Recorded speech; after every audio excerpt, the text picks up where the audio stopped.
Yeah, I hate to be introduced as being the last bastion there between you and your lunch, and I'm going to try and make this as interesting as possible, but that's a bit about me. So, my name is Matthew Pendlebury, or Matt, or Matty, depending on whether you are my mother, or a colleague, or a client, or a friend. Happy to respond to all of those. I started off as a developer. I've worked in doing software development for about 17 years, managing software development processes, and then I jumped the fence and I now work with MWR Info Security, where I get to, play with security things, clearly, and I also try and push a lot of this back into my sort of passion for security back into development, so that's kind of where I'm coming from. So this is me hopefully talking to you guys about one of the most interesting ideas that's kind of come across my world for a little while. So let's start talking about attack-aware applications. How am I going to do it? So first off, what do I mean by attack-aware applications? There's a bit of confusion here, and I'll start to try and explain that through a few examples.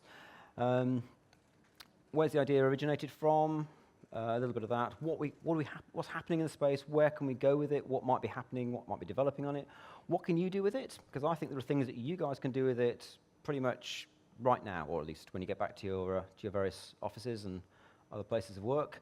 And a couple of other future thoughts, which something just kind of cropped up, and I thought, I wonder whether that fits in as well. So let's move straight on to what do I mean by attack-aware applications. So there's a bit of a problem with this. I'm known by many names, but you may call me, well, I like to call them lots of things. He's not Tim the Enchanter, but attack-aware applications is what I kind of decided to call the talk. I thought that was quite generic, and that kind of worked quite well. Clearly, a lot of different descriptions of things. I came up with the top one, but I realized that it doesn't have a very good business-appropriate acronym. I'll let you figure that out. Feel free to laugh. But basically, I think you might be starting to get the idea about what this might be, but I would describe it a little bit more as this. An application that can detect malicious behavior, whatever that might be, and respond to it in some way. And let's sort of work through this with, let's work through this and see how it works out. If you get a chance as an application designer to be able to spot your attacker having a bit of a kind of a go at your application before they've managed to actively develop or an exploit a vulnerability, then maybe you get a chance to do something interesting with them, play with their minds. So this isn't saying this is a complete replacement for a secure development lifecycle or any of the DevSecOps models. I would say lay it on top. I'm also not claiming to have solved security. Clearly I have, but I'm not claiming to have solved security. Joke. But let's see. Why the application? What does the application know? So actually, I think your application knows quite a lot. You've probably got a big team, maybe you're part of that team, big team of people who've been thinking about what your application does. They put in a lot of hard work in to do with it. They have spent a long time thinking about how a user is going to interact with it, and thus they end up with a lot of knowledge about what normal looks like and what normal doesn't look like. So that basically adds up to context, because also your application has got a lot of information that may not be anywhere else in your organization at any one time. So that's why the application is quite interesting and quite and feels like quite appropriate at this point. So I'm going to work through some examples to try and communicate the sorts of things that I want to move on to. I'll start with credential stuffing. I'll explain what it is. I'm just going to say that this is intended to illustrate a point. I'm sure that some of you know a lot more about credential stuffing than I do. I thought, that's be a nice, good example for it. I can explain some points here. And then I started looking at it, and it's a rabbit hole, and it goes quite deep. It comes out in Australia somewhere. So we're not quite going to Australia, but I'm going to sort of start taking this down a little bit. So, credential stuffing. So, there's a slide from Troy Hunt of allegedly some live credentials that have been stolen from some breach elsewhere in the world, not your organization. They're out there, and this is a set of live credentials, username or email addresses and passwords in this particular case. What happens when this occurs in the real world? Basically, criminals, bad actors will get their hands on this information, and they're just going to start flinging this stuff at pretty much every web service that is out there in the world that uses email address and a password there to see if anybody has been foolish enough to reuse the same password. So if you have any service that you offer there, which it might be a web banking service, it might be some kind of loyalty card system, it might be retail, it could be anything. If you've got something out there, you're likely to get a lot of attacks like this. And that's 10 examples, but yeah, in reality, the list is going to be hundreds of thousands, depending on where it's been breached from. In the criminal ecosystem, what tends to happen is obviously that they get big lists like this, but actually any of those credentials that then happen to map to another service that you can log into, they become more valuable and they get kind of sold on. But we're not here to talk about criminal ecosystem. I'm here to talk about attack-aware applications. So what are we seeing here? You're seeing your login page being assailed by absolute volume, lots and lots of these attempts, maybe even coming from a single connection, a single session pushing these things. Yeah, I know that might be an assumption that may be incorrect, but we'll work with that for a minute. What do you do? Well, this is a naive approach. What do you do? Well, hello, I'm an application. I'm reporting that I have been subjected to credential stuffing from some IP address or some session, some detail. And you're pushing that up to your monitoring service, to your SOC, or other place where this stuff gets registered. At this point, you're saying, okay, well, what have we got here? We've got an application that's actually telling you what is happening, rather than you're just seeing an awful, at the SOC end, you're just seeing, trying to trigger a use case saying, how many password rejection accounts am I seeing? Am I seeing a bit of a spike in that? Am I seeing a traffic spike? No, what you're actually seeing here is you're getting, hopefully, a reasonably clear message saying, I am this application, which might be one of a lot, one of 100 applications if you're a large bank or something like that. One application is telling you what is happening, which says that information is probably more valuable to your SOC or to your response services than you might otherwise get. The application has a little bit of thinking for it. So that's a start, but that's not necessarily about as good as it could get. What about, the application has done something about it. The application has said, I'm being assailed by this volume. I've now told the attacker that, very sorry, but the service happens to be unavailable for maintenance or whatever reasons, or I don't like you. It could be whatever it is. But actually, the application has taken a stance and is trying to do something actively about that. It may not be the most appropriate action because actually your attack is likely to come back. But as I say, I don't want to disappear too far down the credential stuffing rabbit hole because it's quite an interesting conversation and I don't have 3 hours because I'm between you and lunch. So what next? Well, what about this then? So now we're saying the application has spotted that this is going on. It's told the SOCs they can start to either monitor response or do something, but it has proactively said, hey, other network device, can you just make that IP address go away? Just go and drop the traffic or throttle it, stick it in a tar pit, do whatever you need to do to it. But actually it's now responded and it's asked a different device in your environment, which may or may not be appropriate, in order to do something with it. And it's told the SOC, and the SOC might go, that's great, but we don't need to do anything because the application's already kind of handled some of this. Okay, that's kind of cool. So I quite like that as an idea. Whether or not that would work in practice, I don't know. But it's still quite naive. So what else can we do about it?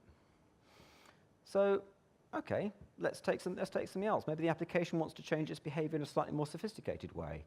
Maybe it's now saying something along the lines of, okay, I'm getting this credential stuffing attack kind of coming in, and what I'm actually going to do is anybody that's trying to log in through this and happens to have a correct set of credentials, because you've spotted it's a credential stuffing attack, and one of these credentials is actually right, but it's a credential stuffing attack, so it's an attacker. We don't want to let that attacker log in with, Mrs. Smith's credentials, do we? We actually want to say, no, don't do that. So maybe we want to do that by doing something such as, force an additional challenge on there or something like that. Maybe that's what we want to do. So push a two-factor challenge, perhaps.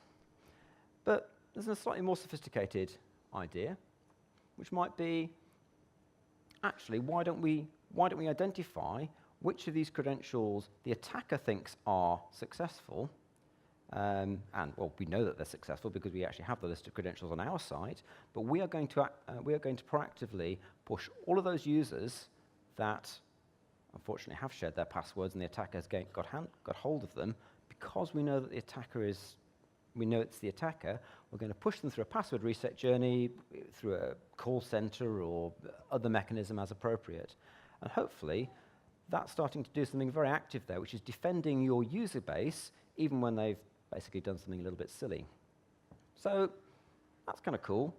The application, I would say, is probably the only thing that can realistically do it, because it's the only thing that's got access to that set of credentials and the knowledge there.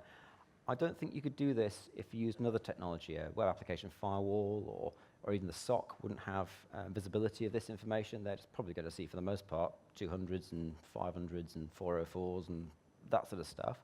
So probably not going to happen. Could a RASP do it? We'll talk about RASPs a little bit in a while, but I would also argue not.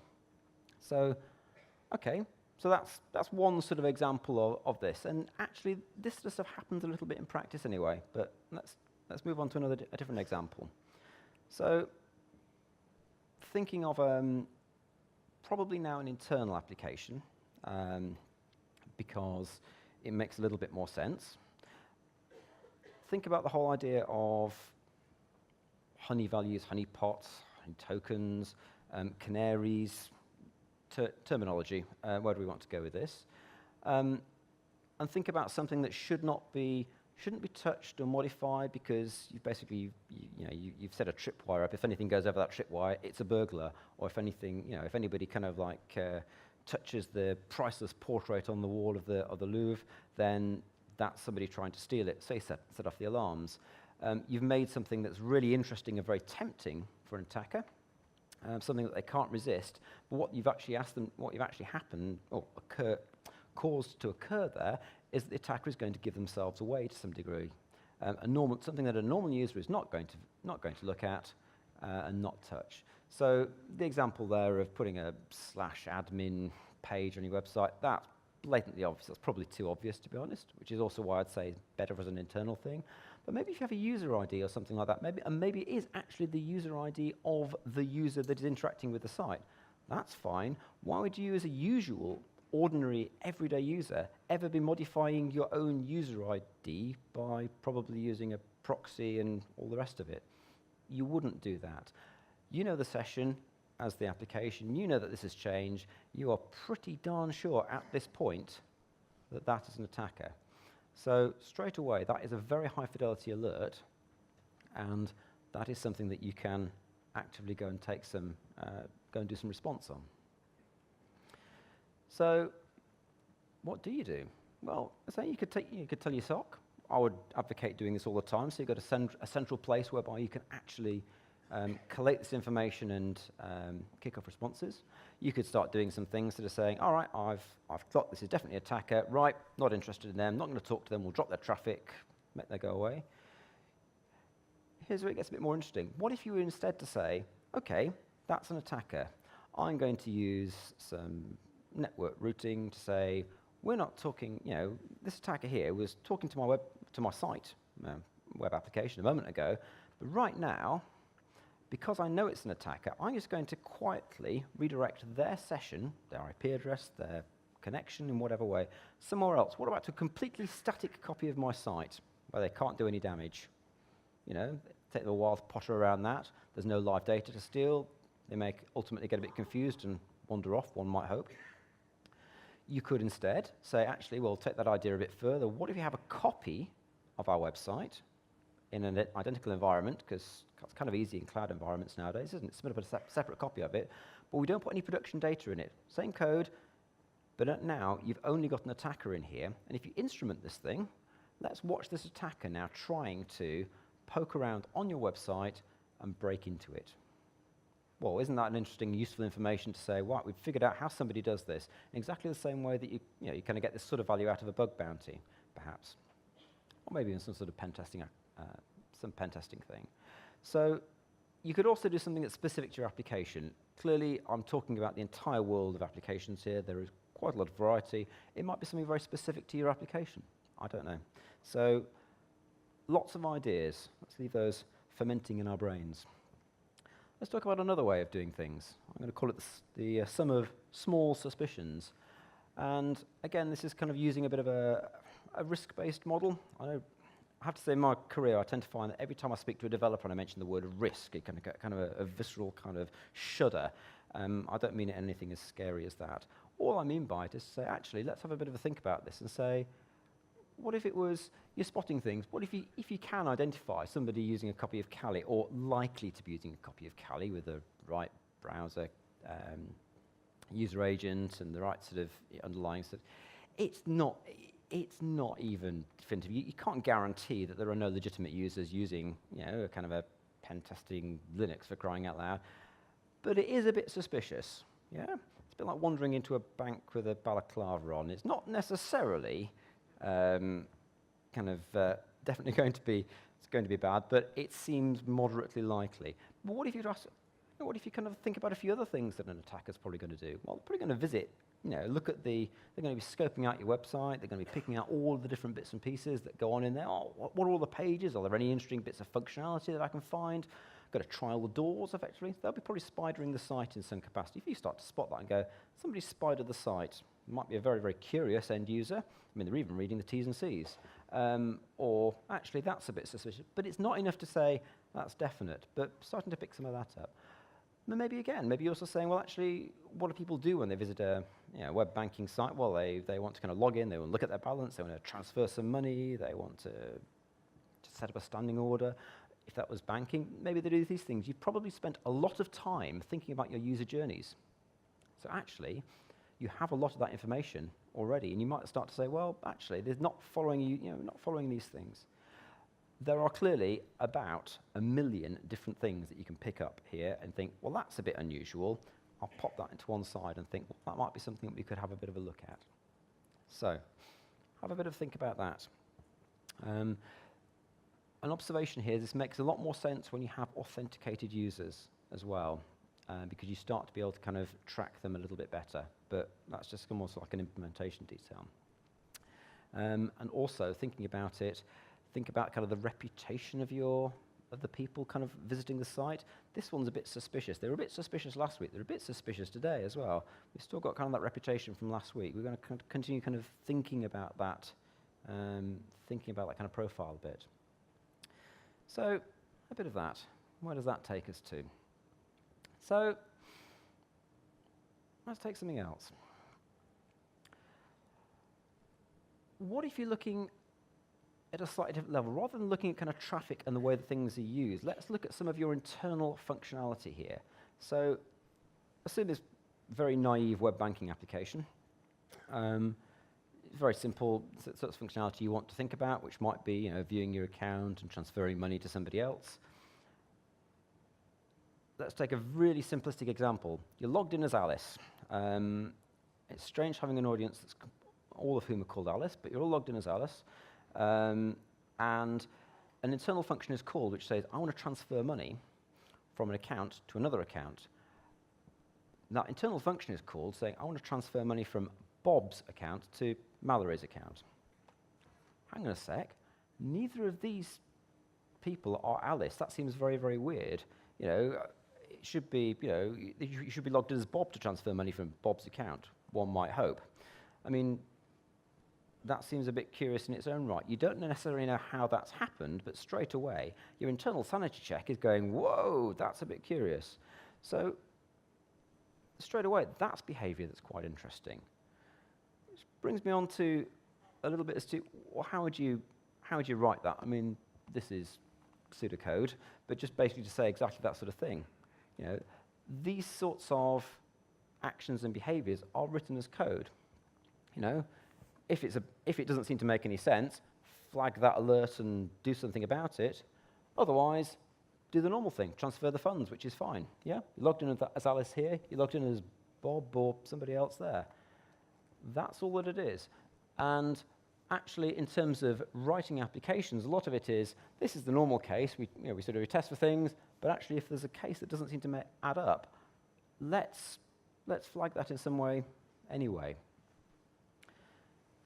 So this is a simplistic example, absolutely. You may also find that this kind of starting to get this kind of thinking will also flag logic bugs as well. You may find that there are sort of false alerts from those sorts of things. That's fine, but actually, wouldn't you rather sort of spot some of this beforehand? So let's start talking about where this came from, because, well, I think all good stories need an origin story. So back in around 2010, this gentleman here was bitten by a radioactive spider in a laboratory. He wasn't. That's a bit Marvel, isn't it? So this is a chap called Michael Coates. A lot of other people are involved in this, but I think of all the themes that I keep coming, his name just keeps on cropping up. He's obviously had quite a career. Director of Security Assurance with Mozilla. He's been CISO of Twitter until fairly recently. He's also been global head of the OWASP board, or I don't know, somebody pretty senior in the OWASP organization. And he created an OWASP project called AppSensor. And I would suggest that's a bit of a passion project for him. He thought, and actually that's where a lot of these ideas came from, and that's where I picked up this idea. Now, I don't want to belittle everybody else's contribution in this field as well. His name keeps on cropping up. But I am aware of things such as, whilst he was at Mozilla, apparently they integrated some of these ideas into some of their internal applications, which is kind of cool. So it is happening around. There have been some academic papers as well, although they are, as academic papers are, quite dry and quite hard to consume, and often condemned to a life of academic papers. But moving on, let's take a bit of a look at AppSensor, which is the project that he formed. So, easy to find on the net. What's distinctive about this? Well, it has what I'll call a reference implementation. You might call it proof of concept. I would argue that it's probably not production code. Your mileage may vary. It takes the idea a little bit more seriously, and it kind of pulls things apart a little bit. It has what's called a central analysis engine that deals with policy, and let's just take a bit of a look to see how that might work. So, really simply, okay, you're an attacker and your user looking at your suite of web applications. In this case, there are 3 of them. There may be 1,000. And your web applications are doing things such as they're spotting these user journeys, they're spotting this good behavior, this bad behavior. When this would be bad behavior, they're using those lovely blue arrows there to push it to this analysis engine, this AppSensor analysis engine, which again is nothing more complicated than saying it's a set of rules that sort of say, if I get a bit of that and a bit of that, I'm not so sure. If the visitor happens to have a balaclava on and a gun and a ransom and a sort of threatening kind of hand over all the cash kind of note, that's definitely worth thinking about. Pushes all of this stuff up to the SOC on the right-hand side, who can go off and do good SOC things, or hopefully get woken up at 3 o'clock on a Sunday morning in some faraway country if you've got MSSP. But also, the interesting thing is there with those orange lines kind of coming back in, your applications are getting a bit of feedback saying, this user is bad, or this IP address, or this session, or this whatever intelligence you've got, and they can make some reactions and do some dynamic behavior based on what that is. It also means that if the attacker's had a bit of a probe up here and a bit of a probe there and a bit of a probe here, but not really quite managed to do enough attack on one thing, it means that your application can already be primed to know that actually there's a bit of reconnaissance kind of going on here. So there's a lot more there. The model is, in practice, could be a lot more complicated. You could start adding firewalls, also feeding into your analysis engine, etc. You could implement your analysis engine in use cases in your SOC, perhaps. Many possibilities, but that's how AppSensor did it. And what I would suggest is they've done a lot of the thinking for you. You know, stand on their shoulders and move on from there. But it does mean, though, that all those alerts going up to the SOC are high fidelity. They are worth them paying attention to. They're worth getting human eyes on to go, yes, that is valid or that is not valid. So that is a very important thing, and that also helps to lower your SOC's workload and allows them to do some very effective response if they need to do so. So, moving on. This is what I think is happening with AppSensor. It's tumbleweed for those of us that are not American. I don't think a lot's happening with it at the minute, which is really, really weird, because this idea came to me and I thought, oh my gosh, that's really cool. You're all stunned into silence. I'm just presuming you're also kind of thinking the same thing. That's quite interesting, a quite cool idea. not a lot is going on with it, and I'm not seeing a lot out there. So the application, the AppSensor application itself is, I don't believe it's production code. It fits in with things like ASAPI, which isn't really going anywhere. There's no OWASP project. So maybe you can't just kind of pull it off the shelf and just use it, but actually what it does is not too complicated. So why is this? Is it a case of, we're getting the same kind of functionality from different devices or technologies on our networks? Is that how it is? We've got lots of, RASP and next-gen Web Application Firewalls that are all claiming to have lots of behavioral analysis and ML, which I think is mostly stands for marketing language, but there's lots of that kind of going on. So what's going on? Is it cannibalization of that market? Is it a fact that you can just go, we built our application quick, we need to get it to market, we'll stick a Web Application Firewall in front of it, which can be quite handy for getting through your PCI tests. There is a requirement suggesting you do secure code review on everything, or you put a WAF in front of it. So a WAF in front with one rule that never fires ticks the box, allegedly. So there's that idea. You could do that. You can use RAS, Real-Time Application Security Protection. A variety of organizations, like some of the vendors downstairs, I think, are also selling these. I think it's quite good. They instrument the runtime, and they kind of figure out what's normal and what's not, and can start shouting about it. Great technology. I'm not trying to rubbish them, but I'm saying actually that's a different sort of thing that can kind of fit in there as well. But you're still looking there at, say, at an external product that does not know much about your application. You've got these things here. You're saying, well, they're quick to deploy. We know that. Just buy one. That's great. They're known technology. We already know what these things are. That's great.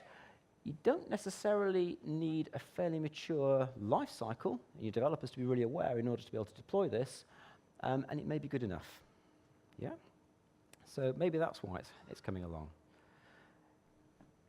Compare and contrast that then with your attack-aware applications.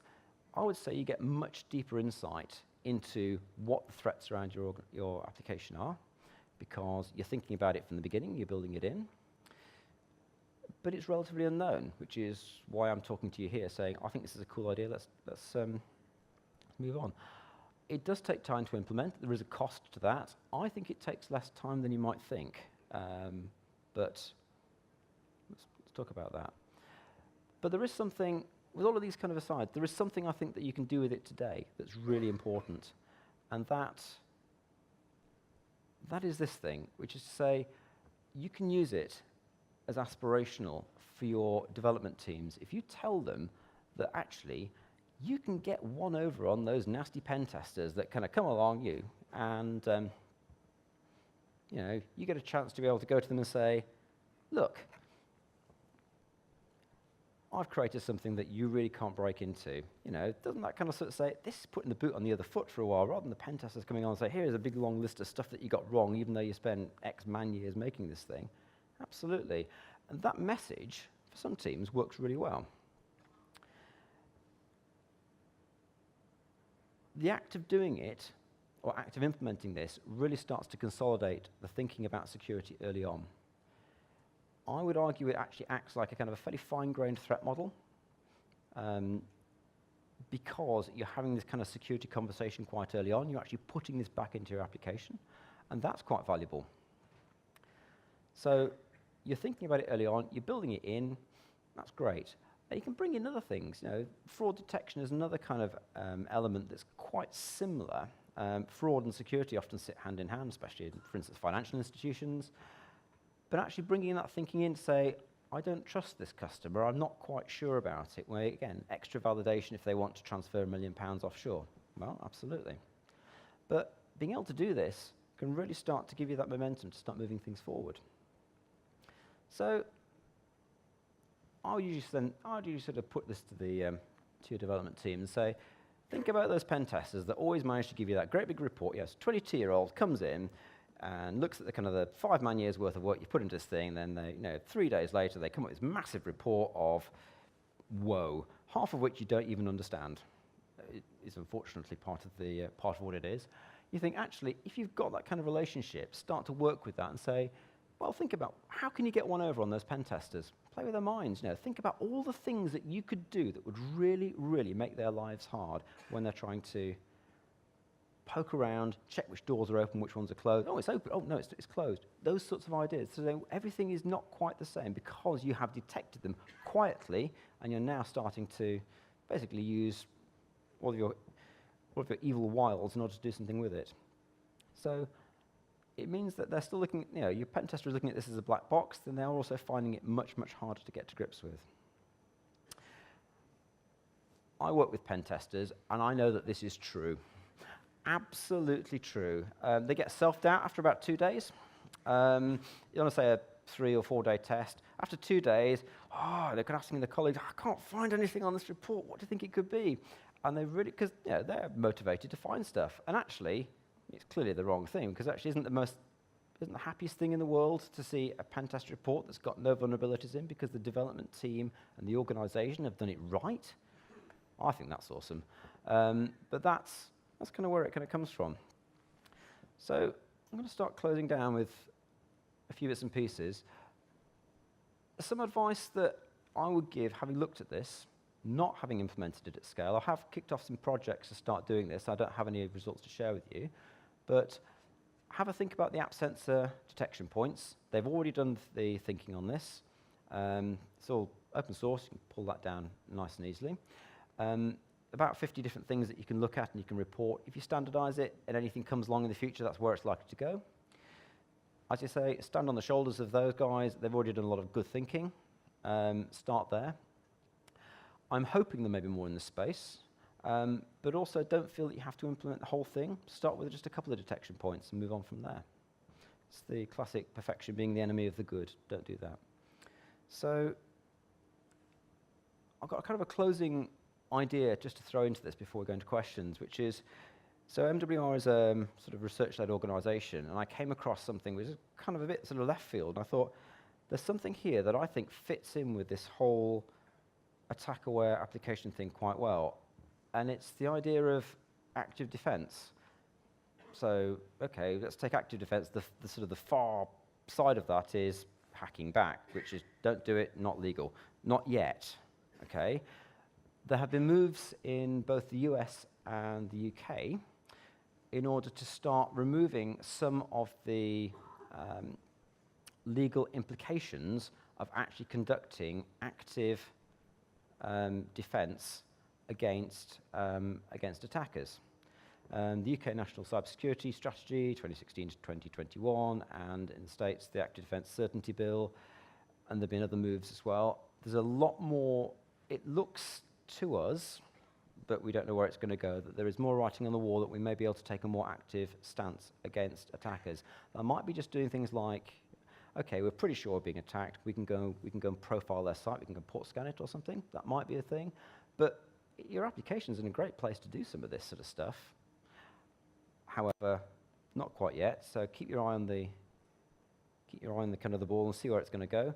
That might be where it goes, but that seems like to me like it might kind of fit in with this quite interestingly.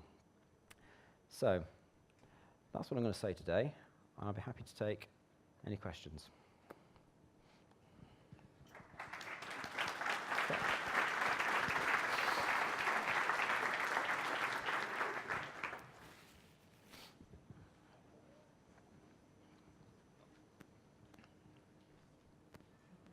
Hi. This kind of thinking, to me, and I don't mean to spoil my own presentation tomorrow, shouldn't seem revolutionary, but it is. What kind of response are you getting from your customers or potential customers when you put these kind of ideas forward? Okay, so I've engaged with a lot of people who are in very naive terms. They're either kind of back in the sort of Stone Ages doing the, quote, waterfall type development, very, very prescriptive, or they are somewhere typically kind of transitional. I try to move them along. It's rare that we get to engage with anybody in doing DevSecOps. Typically, you end up with a lot of silos. Security happens somewhere else, so you get the external things going. So actually building it in, you kind of need the developers to be on board with that message, so you need a certain amount of maturity. So any organization that's basically stuck back in the last century is not really going to be able to do that. The big pushback is, oh, it's going to take us a lot of time. And I'm getting some projects done internally at MWR, and what we're looking at is actually quite a lot of this stuff is not as complicated as you might think, because a lot of the detection points are stuff like, this is basically bad input, that's being thrown at us. This is clearly an XSS string, right? Okay, straight away we can just fire an alert at that. This is clearly these things. A lot of that goes into whatever standard libraries or routines that you've got for sanitizing input. So straight away, you can actually instrument that dead quick and get yourselves straight up to a point of at least picking up the, dare I say it, the low-hanging fruit from that sort of side of things.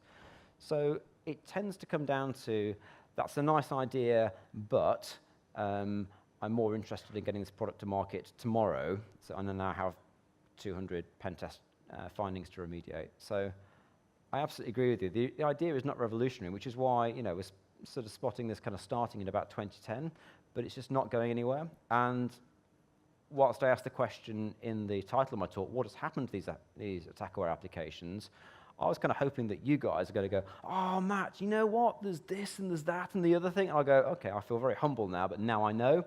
So if anybody does know, please feel free to throw the rotten tomatoes at me now, or at least put me in my place.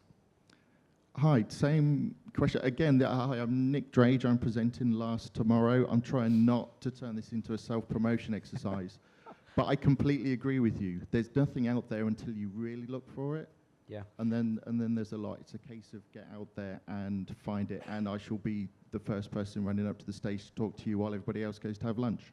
Fantastic. I am looking forward to that. As well, it's clearly obvious. I am really keen to talk to anybody that's got thoughts in this space, or they do anything like this, or there are products out there, or they think that this might be a good approach. Come talk. I want to push this forward. I want to do something with it because I think it's one of the most exciting ideas in this sphere. There's another angle which I didn't really touch on as well, which is if you're thinking about the way that things report up to the SOC. If you're getting these lovely high-fidelity alerts and you can standardize them in some way, that might be also quite effective for when you're trying to onboard lots and lots of different applications. That doesn't happen in the AppSensor project, and as far as I'm aware, there's no sort of standardization for that, but that's just another take on it. Okay, anybody else? Yeah. Please, chap at the front here. Yeah, there is something called zero trust model. There is something called zero trust model. Mm-hmm. So where they do attack-aware application on the IDAM solution. IDAM solution is the one which is where the authentication of users coming from different areas coming. So, is it a good point? Good to push it to the attack-aware application on the IDAM, or and the attack-aware on the application itself? Okay, so pushing it into IDAM. Well, absolutely. I'd say authentication and knowing your user is clearly quite a critical function. That's where you have all the history of a user authenticating, right? So it has not only one application, even multiple applications. An attacker is trying to not only hit one application, rather he's going to do the probing of entire network, probing of entire application, whichever is application weaker.